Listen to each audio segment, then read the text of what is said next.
Patna university को इसने श्मशान बना दिया। पटना साइंस कॉलेज की जो गरिमा थी उसको मिट्टी में मिला दिया।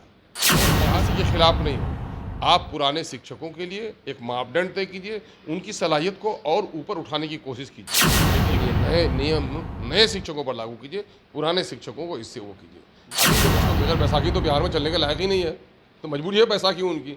नमस्कार, मैं साकेत कुमार। आप बिहार इन शॉर्ट्स देख रहे हैं। नई शिक्षक नियमावली जब से लागू हुई है बिहार में, कई सारे पार्टियां हैं जो इसका विरोध भी कर रही है, तो कई ऐसी पार्टियां हैं जो संशोधन की मांग कर रहे हैं। वहीं अगर जो शिक्षकों की बात करें तो वो भी इसे स्वीकार करने को तैयार नहीं है। जब हमने एमआईएम के प्रदेश अध्यक्ष अख्तरुल इमाम से इसके ऊपर सवाल किया तो उन्होंने साफ कहा है कि नई शिक्षक नियमावली जो है उससे पुराने शिक्षकों को काफ़ी नुकसान होगा।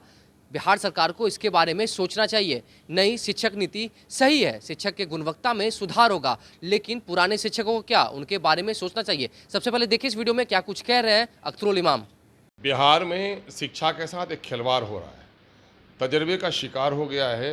बिहार का जो एजुकेशन पॉलिसी है ये तजर्बे का शिकार हुआ है। कभी इन्होंने जितने भी मिडिल स्कूल को अपग्रेड किए, हाई स्कूल बनाए, कहीं टीचर नहीं दिए। प्राइमरी के शिक्षकों से पढ़कर लोग हाई स्कूल का इम्तिहान पास कर रहे हैं।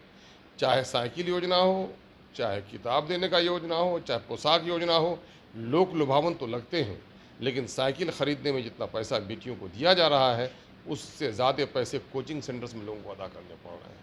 ये तो बिहार में न जाने क्यों इस धरती को क्या हो गया है कि राजनीतिक जागरूकता से ये क्षेत्र वंचित हो गया है, वरना पूरे पटना यूनिवर्सिटी को इसने श्मशान बना दिया।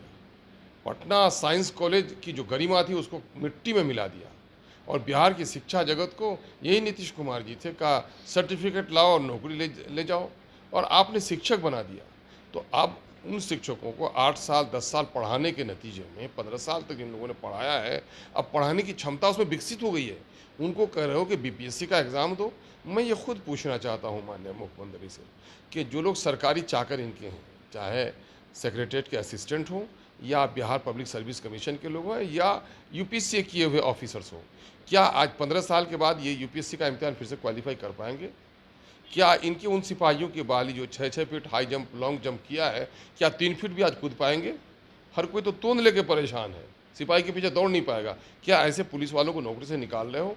मैं पॉलिसी के खिलाफ नहीं हूँ, आप पुराने शिक्षकों के लिए एक मापदंड तय कीजिए, उनकी सलाहियत को और ऊपर उठाने की कोशिश कीजिए, लेकिन उनको हटाना और उनको इस तरह से प्रताड़ित करना, जान रहे हो उसके क्या हुए हैं, रिफरकेशंस क्या हुए हैं?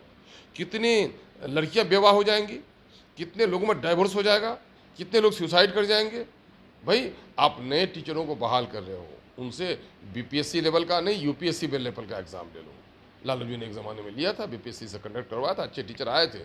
अच्छे टीचर की ज़रूरत है, लेकिन ये पुराने शिक्षकों के साथ ये खिलवाड़, इनका परिवार उजड़ जाएगा, न जाने कितने लोग इसमें ये हो जाएंगे। उन शिक्षकों की सलाहियत को आप अपग्रेड करवाने की कोशिश आप कीजिए, लेकिन ये नए नियम नए शिक्षकों पर लागू कीजिए, पुराने शिक्षकों को इससे वो कीजिए। अभी जो बहाली भी कर रहे हैं तो कहीं आपका सही से आंकड़ा नहीं है, कहाँ कितने बच्चे हैं, किस सब्जेक्ट में कितने शिक्षक बहाल होने हैं। क्लास 6 और 8 के स्कूल्स के लिए आपके पास शिक्षक नहीं बहाल कर रहे हैं, ये तो बड़ा जी बड़ा मामला हुआ है। किसी ने सीटेट दिया, किसी ने बीटेट दिया, किसी ने ट्रेनिंग्स करी, तो उनका क्या मतलब हो गया? और फिर मामला फंस जाएगा कोर्ट में, चूँकि जिस नियमावली के जरिए से इनकी बहाली की गई है उस नियमावली में इस तरह से बार बार इम्तिहान देने का नहीं है।